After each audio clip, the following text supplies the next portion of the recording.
नमस्कार।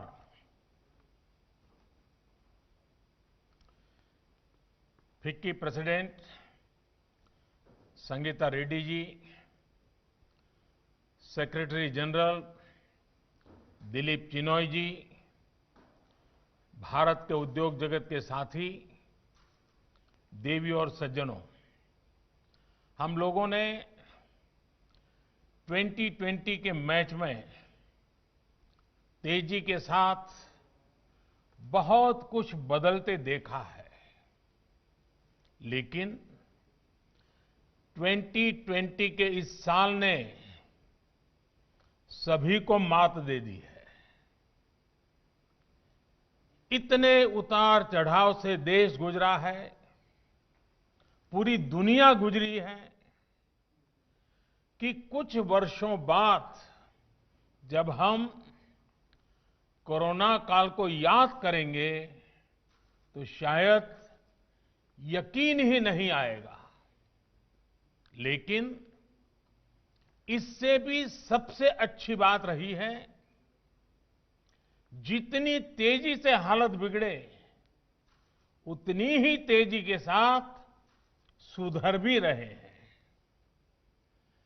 फरवरी मार्च में जब पैंडेमिक का ये दौर शुरू हुआ था तो हम एक अननोन दुश्मन से लड़ रहे थे। बहुत सी अनिश्चितताएं थी। प्रोडक्शन हो, लॉजिस्टिक्स हो, इकोनॉमी का रिवाइवल हो, अनगिनत विषय थे और सवाल यही था, कब तक ऐसा चलेगा। हर एक के मन में यही सवाल था, कैसे सब ठीक होगा। इन्हीं सवालों, चुनौतियों, चिंताओं उससे दुनिया का हर मानव उसी में फंसा पड़ा था।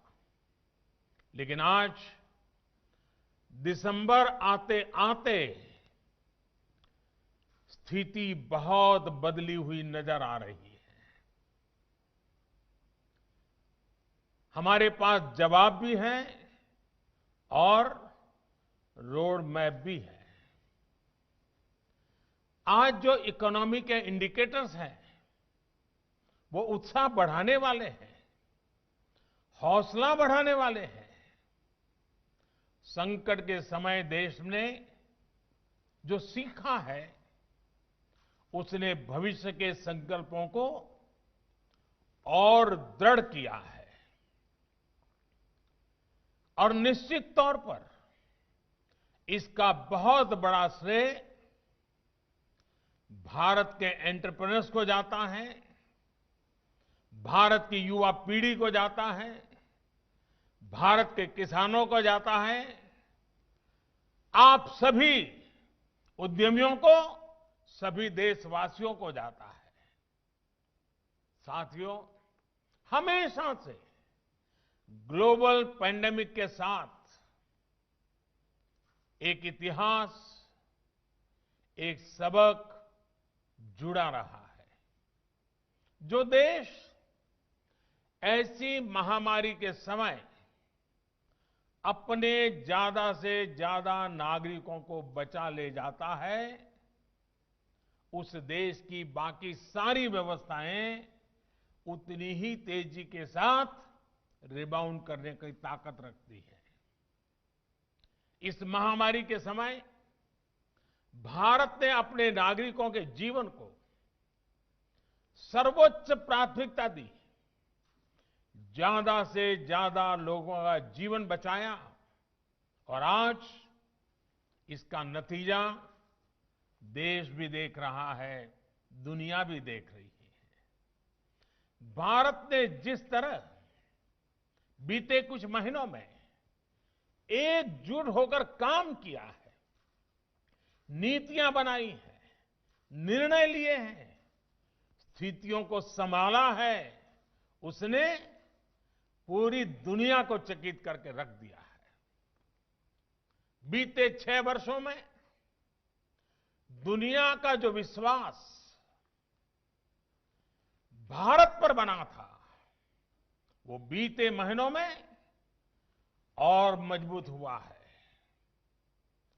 एफडीआई हो या एफपीआई, विदेशी निवेशकों ने रिकॉर्ड इन्वेस्टमेंट भारत में किया है और निरंतर कर रहे हैं। साथियों, आज देश का प्रत्येक नागरिक आत्मनिर्भर भारत अभियान को सफल बनाने के लिए प्रतिबद्ध है। लोकल के लिए वोकल होकर काम कर रहा है। ये एक जीवंत उदाहरण है कि देश को अपने प्राइवेट सेक्टर के सामर्थ्य पर कितना विश्वास है। भारत का प्राइवेट सेक्टर न सिर्फ हमारी डोमेस्टिक नीड्स को पूरा कर सकता है, लेकिन ग्लोबली भी अपनी पहचान उसको और मजबूती से स्थापित कर सकता है। साथियों, आत्मनिर्भर भारत अभियान भारत में क्वालिटी प्रोडक्ट्स बनाने और भारतीय इंडस्ट्री को और ज्यादा कॉम्पिटिटिव बनाने का भी माध्यम है। और 2014 में पहली बार जब लाल किले से मुझे बोलने का मौका मिला था, तब मैंने एक बात कही थी कि हमारा लक्ष्य रहना चाहिए जीरो डिफेक्ट, जीरो इफेक्ट। साथियों, अनुभव रहा है कि पहले के समय की नीतियों ने कई क्षेत्रों में इनएफिशिएंसी को संरक्षण दिया है, नए प्रयोग करने से रोका है, जबकि आत्मनिर्भर भारत अभियान हर क्षेत्र में एफिशिएंसी को बढ़ावा देता है। ऐसे सेक्टर्स जिसमें भारत के पास लॉन्ग टर्म कॉम्पिटिटिव एडवांटेज है, उनमें सनराइज और टेक्नोलॉजी बेस्ड इंडस्ट्रीज को नई ऊर्जा देने पर ज्यादा बल दिया जा रहा है। हम चाहते हैं कि हमारी ये इन्फेंट इंडस्ट्रीज भी भविष्य में और अधिक स्ट्रांग और इंडिपेंडेंट बने। इसलिए आपने देखा होगा, एक और अहम कदम उठाया गया है। देश में प्रोडक्शन लिंक इंसेंटिव स्कीम शुरू की गई है। ये स्कीम उन उद्योगों के लिए है जिनमें भारत ग्लोबल चैंपियन बनने की क्षमता रखता है। जो परफॉर्म करेगा, जो एफिशिएंसी से काम करेगा, जो अपने सेक्टर में देश को आत्मनिर्भर बनाएगा, वो इंसेंटिव का भी हकदार होगा। साथियों, जीवन हो या गवर्नेंस, हम एक पैराडॉक्स अक्सर देखते हैं।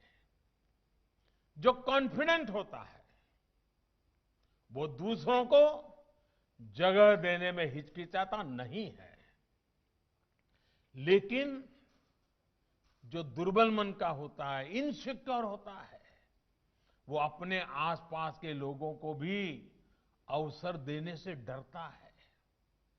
अक्सर सरकारों को लेकर भी ऐसा ही होता है। जनता जनार्दन के भारी समर्थन और विश्वास से बनी सरकार का अपना ही कॉन्फिडेंस होता है और उतना ही डेडिकेशन भी होता है।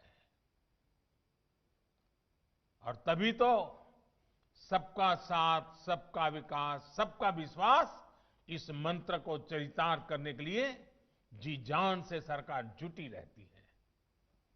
सरकार जितनी निर्णायक होती है, वो दूसरों के लिए अड़चनों को उतना ही कम करती है। एक निर्णायक सरकार की हमेशा कोशिश होती है कि वो समाज के लिए, राष्ट्र के लिए ज्यादा से ज्यादा कंट्रीब्यूट करे। एक निर्णायक और आत्मविश्वास से भरी सरकार ये भी नहीं चाहती कि सारा कंट्रोल अपने पास रखे, दूसरों को कुछ करने ही न दे। पहले के दौर में सरकारों की इस सोच के आप सभी साक्षी भी हैं और देश उसका शिकार भी रहा है। सोच क्या थी? सब कुछ सरकार करेगी। घड़ी बनानी हो तो सरकार बनाती थी, स्कूटर बनाना हो सरकार बनाती थी, टीवी बनाना ना हो तो सरकार बना रही थी, यहां तक कि ब्रेड और केक भी सरकार ही बनाती थी। हमने देखा है इस अप्रोच ने कितनी दुर्दशा की है। इससे अलग एक दूरदर्शी और निर्णायक सरकार हर स्टेक होल्डर को प्रोत्साहित करती है ताकि वो अपनी क्षमताओं का पूरा उपयोग कर सके। साथियों, पिछले 6 वर्षों में भारत ने भी ऐसी ही सरकार देखी है जो सिर्फ और सिर्फ 130 करोड़ देशवासियों के सपनों को समर्पित है, जो हर स्तर पर देशवासियों को आगे लेने के लिए काम कर रही है। भारत में आज हर क्षेत्र में हर स्टेक होल्डर की भागीदारी बढ़ाने के लिए काम हो रहा है। इसी सोच के साथ मैन्युफैक्चरिंग से एमएसएमई तक, एग्रीकल्चर से लेकर इंफ्रास्ट्रक्चर तक, टेक इंडस्ट्री से टैक्सेशन तक, रियल एस्टेट से रेगुलेटरी ईजिंग तक चौतरफा रिफॉर्म किए गए हैं। आज भारत में कॉरपोरेट टैक्स दुनिया में सबसे कॉम्पिटिटिव है। आज भारत दुनिया के उन कुछ देशों में शामिल है जहां फेसलेस असेसमेंट और फेसलेस अपील की सुविधा है। इंस्पेक्टर राज और टैक्स टेररिज्म के दौर के पीछे छोड़कर भारत अपने देश के उद्यमियों के सामर्थ्य पर भरोसा करते हुए आगे बढ़ रहा है। माइनिंग हो, डिफेंस हो, स्पेस हो, ज्यादातर सेक्टर को इन्वेस्टमेंट के लिए, भारतीय टैलेंट के लिए, कंपटीशन के लिए आज अवसरों की, एक प्रकार से अनगिनत अवसरों की एक परंपरा खड़ी कर दी है। देश में लॉजिस्टिक को कॉम्पिटिटिव बनाने के लिए मल्टी मॉडल कनेक्टिविटी पर फोकस किया जा रहा है। साथियों, एक वाइब्रेंट इकोनॉमी में जब एक सेक्टर ग्रो करता है तो उसका सीधा प्रभाव दूसरे सेक्टरों पर भी होता है। लेकिन आप कल्पना कर सकते हैं कि अगर एक इंडस्ट्री से दूसरे के बीच में बेवजह की दीवारें खड़ी कर दी जाए तो क्या होगा? तब कोई इंडस्ट्री उतनी तेजी से ग्रो नहीं कर पाएगी जितनी की उसमें ताकत है, जिसका तो करना चाहिए। एक इंडस्ट्री किसी तरह ग्रो भी करेगी तो उसका प्रभाव दूसरे सेक्टर पर भी कभी नहीं पड़ेगा। अलग अलग सेक्टर्स में इस दीवार ने देश की अर्थव्यवस्था का बहुत नुकसान किया है, सामान्य मानवी का नुकसान किया है। अब देश में जो रिफॉर्म हो रहे हैं वो इन दीवारों को हटाने का काम कर रहे हैं। अभी हाल ही में जो एग्रीकल्चर रिफॉर्म्स हुए हैं वो इसी की एक कड़ी है। एग्रीकल्चर सेक्टर और उससे जुड़े अन्य क्षेत्रों, चाहे वो एग्रीकल्चर इंफ्रास्ट्रक्चर हो, फूड प्रोसेसिंग हो, स्टोरेज हो, कोल्ड चेन हो, इनके बीच पहले हमने ही ऐसी दीवारें देखी हैं। अब ये सभी दीवारें हटाई जा रही हैं, सभी अड़चनें हटाई जा रही हैं। इन दीवारों के हटने के बाद, इन रिफॉर्म्स के बाद किसानों को नए बाजार मिलेंगे, नए विकल्प मिलेंगे, उन्हें टेक्नोलॉजी का ज्यादा लाभ मिलेगा।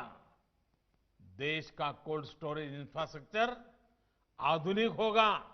इन सब से कृषि क्षेत्र में ज्यादा निवेश होगा और इन सब का सबसे ज्यादा फायदा अगर किसी को होने वाला है तो मेरे देश के किसान को होने वाला है। जो छोटे छोटे जमीन के टुकड़ों पर जिंदगी पालता है, उस किसान का भला होने वाला है। हमारे देश की अर्थव्यवस्था को अलग अलग सेक्टर्स में दीवारें नहीं, ज्यादा से ज्यादा ब्रिजेज चाहिए ताकि वो एक दूसरे का सपोर्ट कर सके। साथियों, बीते वर्षों में इन दीवारों को तोड़ने के लिए कैसे एक प्लान और इंटीग्रेटेड अप्रोच के साथ रिफॉर्म किए गए हैं, इसका एक बेहतरीन उदाहरण है। देश के करोड़ों लोगों का फाइनेंशियल इंक्लूजन अब हम बैंकिंग इंक्लूजन के से मोस्ट इंक्लूसिव देशों में शामिल हो गए हैं। आप भी इस बात के गवाह रहे हैं कि तमाम अवरोधों को दूर करते हुए भारत में किस तरह आधार को संवैधानिक संरक्षण दिया गया। हमने अनबैंक को बैंकों से जोड़ा, सस्ता मोबाइल डेटा, सस्ते फोन उपलब्ध कराकर गरीब से गरीब को कनेक्ट किया। तब जाकर जनधन खाते, आधार और मोबाइल JAM की ट्रिनिटी देश को प्राप्त हुई। साथियों, आज दुनिया का सबसे बड़ा डायरेक्ट बेनिफिट ट्रांसफर सिस्टम देश में काम कर रहा है। DBT देश में काम कर रहा है। अभी आपने भी एक इंटरनेशनल जर्नल की वो रिपोर्ट पढ़ी होगी जिसमें भारत में बनाई गई इस व्यवस्था की भूरी भूरी प्रशंसा की गई है।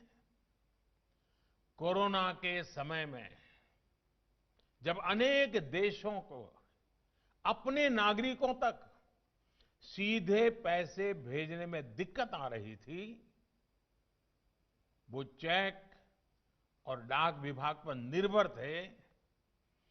भारत सिर्फ एक क्लिक कर से हजारों करोड़ रुपए कोटि कोटि नागरिकों के बैंक खातों में ट्रांसफर कर रहा था। पल भर में, वो भी तब जब बैंक बंद थे, देश में लॉकडाउन था। अंतर्राष्ट्रीय जगत के बड़े बड़े जानकार अब ये कह रहे हैं कि भारत के इस मॉडल से दूसरे देशों को भी सीखना चाहिए। ये पढ़कर, ये सुनकर किसे गर्व नहीं होगा।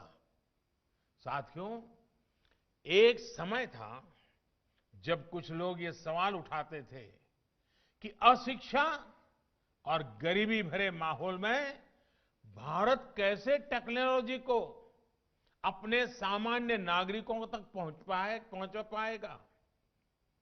लेकिन भारत ने ये करके दिखाया है और बहुत सफलता के साथ करके दिखाया है, दिखाता रहेगा।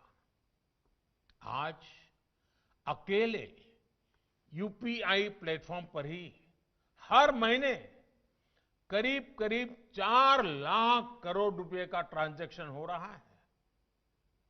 4 लाख करोड़ रुपए का ट्रांजैक्शन, और हर महीने नए रिकॉर्ड बन रहे हैं। आज गांव देहात में भी छोटे छोटे रेहड़ी ठेलों पर भी आज डिजिटल पेमेंट संभव हो रहा है। भारत के उद्योग जगत को देश की इस ताकत को समझते हुए आगे बढ़ना है। साथियों, हम जैसा गांव और छोटे शहरों का माहौल टीवी या फिल्मों में देखते हुए बड़े हुए हैं, उससे इनके बारे में एक अलग धारणा बनना स्वाभाविक है। शहरों और गांवों के बीच फिजिकल दूरी कभी उतनी नहीं रही जितनी दूरी पर्सपेक्टिव को लेकर रही है। कुछ लोगों के लिए गांव का मतलब ऐसी जगह रहा है जहां आना जाना मुश्किल हो, जहां बहुत कम सुविधाएं हो, बहुत कम विकास हुआ हो, पिछड़ापन ही पिछड़ापन पड़ा हुआ है।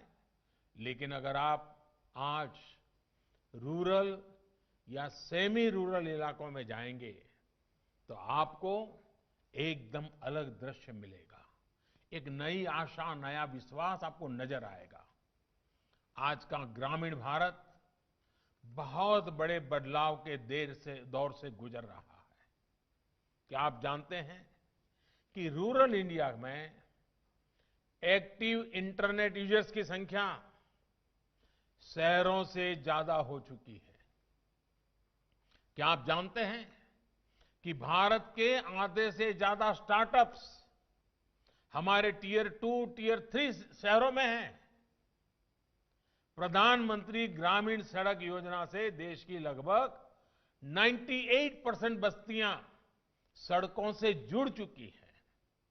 कहने का मतलब ये कि गांव के लोग अब बाजार, स्कूल, अस्पताल और दूसरी सुविधाओं से तेजी से जुड़ रहे हैं। गांव में रहने वालों की आकांक्षा बढ़ रही है। वो सोशियो इकोनॉमिक मोबिलिटी चाहते हैं। सरकार अपनी तरफ से इन्हीं आकांक्षाओं की पूर्ति करने में जुटी है। अब जैसे हाल में लॉन्च की गई पीएम वाणी योजना, उस पीएम वाणी योजना को ही ले लीजिए। इस योजना के तहत देश भर में सार्वजनिक वाईफाई हॉटस्पॉट का नेटवर्क तैयार किया जाएगा। इससे गांव-गांव में कनेक्टिविटी का व्यापक विस्तार होगा। मेरा तमाम उद्यमियों से आग्रह रहेगा कि इस अवसर का उपयोग करते हुए रूरल और सेमी रूरल क्षेत्रों में बेहतर कनेक्टिविटी के प्रयासों में भागीदार बने। ये निश्चित है कि 21वीं सदी के भारत की ग्रोथ को गांव और छोटे शहर ही सपोर्ट करने वाले हैं। इसलिए आप जैसे एंटरप्रेन्योर्स को गांव और छोटे शहरों में इन्वेस्टमेंट का मौका बिल्कुल नहीं गंवाना चाहिए। आपके द्वारा किया गया इन्वेस्टमेंट हमारे गांवों में रहने वाले भाई बहनों के लिए, हमारे एग्रीकल्चर सेक्टर के लिए संभावनाओं के नए द्वार खोलेगा। साथियों, देश के एग्रीकल्चर सेक्टर की और उस सेक्टर को मजबूत करने के लिए बीते वर्षों में भारत में तेजी से काम किए गए हैं। आज भारत का एग्रीकल्चर सेक्टर पहले से कहीं अधिक वाइब्रेंट हुआ है। आज भारत के किसानों के पास अपनी फसल मंडियों के साथ ही बाहर भी बेचने का विकल्प है। आज भारत में मंडियों का आधुनिकीकरण तो हो ही रहा है। किसानों को डिजिटल प्लेटफॉर्म पर फसल खरीदने बेचने का भी विकल्प दिया है। इन सारे प्रयासों का लक्ष्य यही है कि किसानों की आय बढ़े, देश का किसान समृद्ध हो।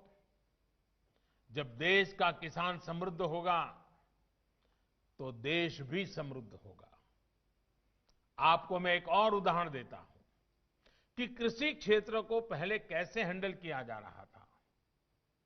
साथियों, हमारे देश में पहले इथेनॉल तक को प्राथमिकता देकर इंपोर्ट किया जाता था,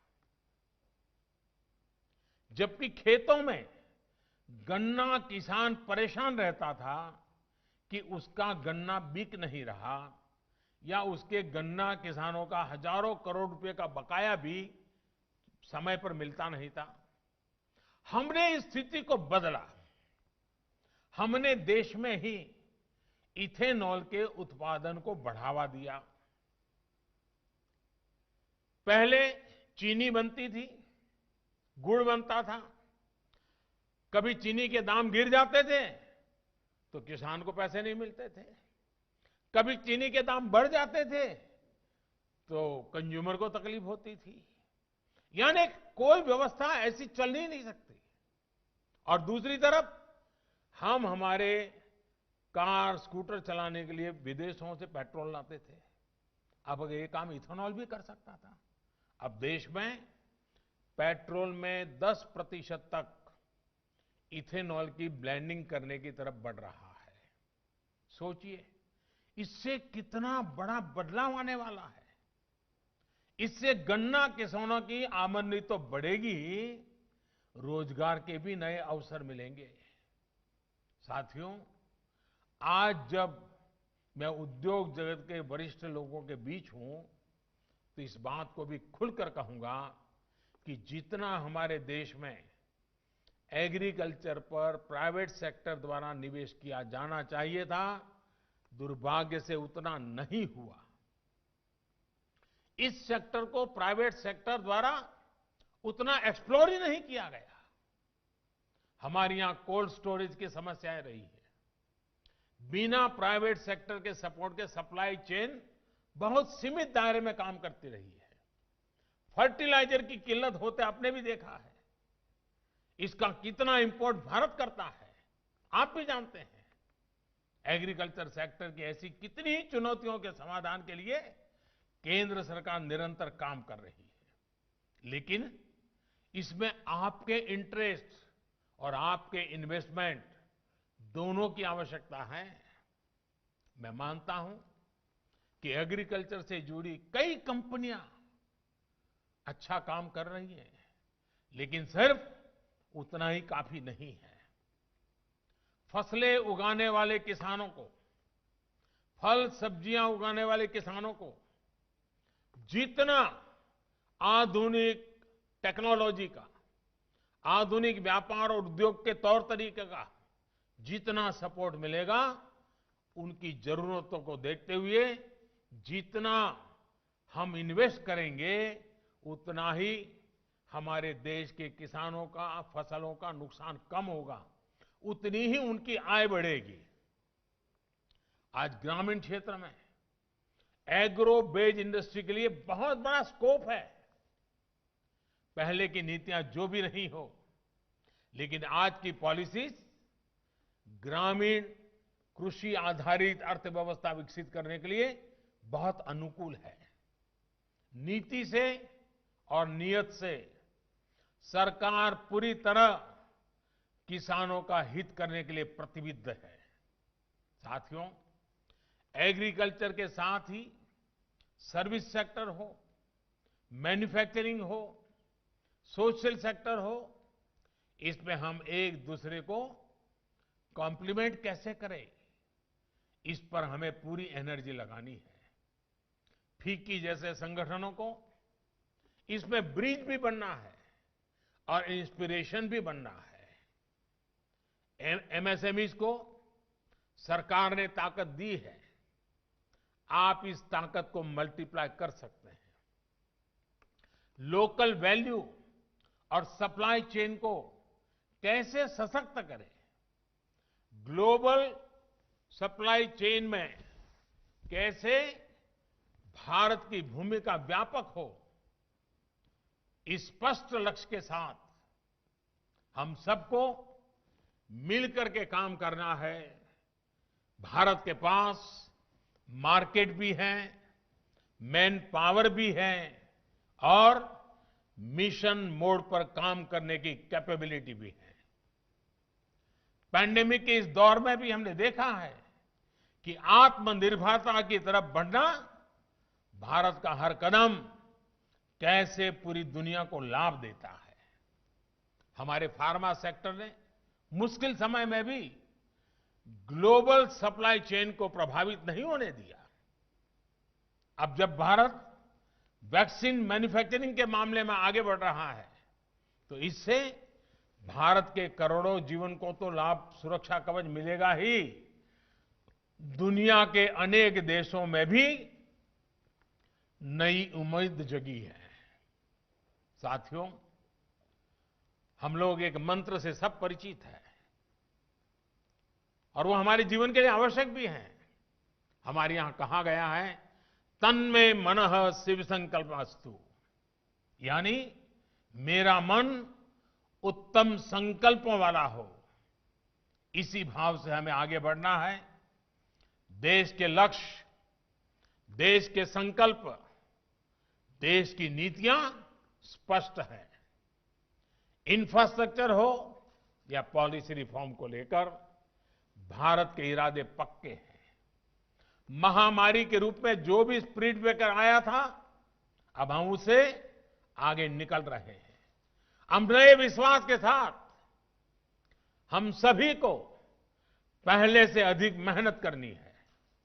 विश्वास और आत्मविश्वास भरे इस माहौल के साथ ही हमें अब नए दशक में आगे चलना है। वर्ष 2022 में देश अपनी स्वतंत्रता के 75 वर्ष का पर्व मनाएगा। आजादी के आंदोलन से लेकर आज तक फिक्की की भी देश की विकास यात्रा में बड़ी भूमिका रही है। फिक्की के भी 100 वर्ष बहुत दूर नहीं है। इस महत्वपूर्ण पड़ाव पर आपको राष्ट्र निर्माण की अपनी भूमिका को और विस्तार देना है और व्यापक बनाना है। आपके प्रयास आत्मनिर्भर भारत के अभियान को और गति देंगे। आपके प्रयास लोकल के लिए वोकल के मंत्र को पूरी दुनिया तक पहुंचाएंगे। आखिर में मैं डॉक्टर संगीता रेड्डी जी को प्रेसिडेंट के रूप में एक बेहतरीन कार्यकाल के लिए बहुत बहुत बधाई देता हूं। साथ ही भाई उदय शंकर जी को भविष्य के लिए बहुत बहुत शुभकामनाएं देता हूं। आप सबके बीच आने का मौका मिला, मैं आप सबका बहुत बहुत आभार व्यक्त करता हूं। धन्यवाद।